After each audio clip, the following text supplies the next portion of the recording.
नमस्ते प्रणाम। हम आप लोग के बीच छठ व्रत के गीत लेके आइल बानी। अच्छा लगी तो लाइक और कमेंट और शेयर जरूर करब और कमेंट में जरूर बताइब कि हमार छठ व्रत के गीत आप लोग के कैसन लागल। आंगना में बोलेली चिरैया,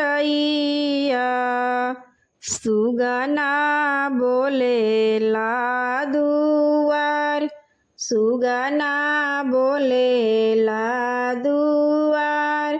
आवताड़ी मोरी छठी मैया, होई के डोलिया सवार, होई के डोलिया सवार।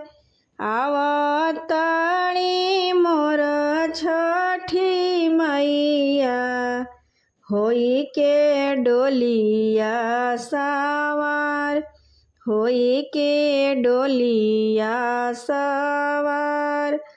बजना बाजेला सतरंगिया, गूंजे धरती आकाश, गूंजे धरती आकाश। बजना बाजेला सतरंगिया, गूंजे धरती आकाश, गूंजे धरती आकाश। आंगना में बोलेली चिरैया, सुगना बोलेला दुआर, सुगना बोलेला दुआर।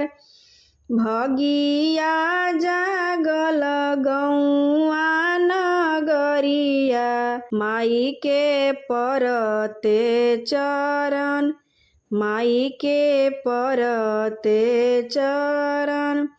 भगिया जागल गौआ नगरिया, माई के परते चरण, माई के परते चरण। आंगना में बोलेली चिरैया, सुगना बोलेला दुआर, सुगना बोलेला दुआर। कई के दया मोरी छठी मैया, भरी देही झोलिया हमार, भरी देही झोलिया हमार। आंगना में बोलेली चिरैया, सुगना बोलेला दुआर, सुगना बोलेला दुआर।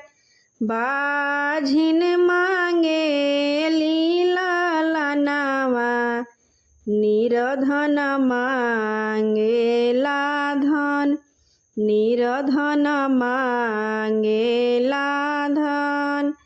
आंगना में बोलेली चिरैया, सुगना बोलेला दुआर, सुगना बोलेला दुआर। तिवई मांगेली अमर सुहागवा, रिंकी मांगेली दर्शन, रिंकी मांगेली दर्शन। आंगना में बोलेली चिरैया, सुगना बोलेला दुआर, सुगना बोलेला दुआर।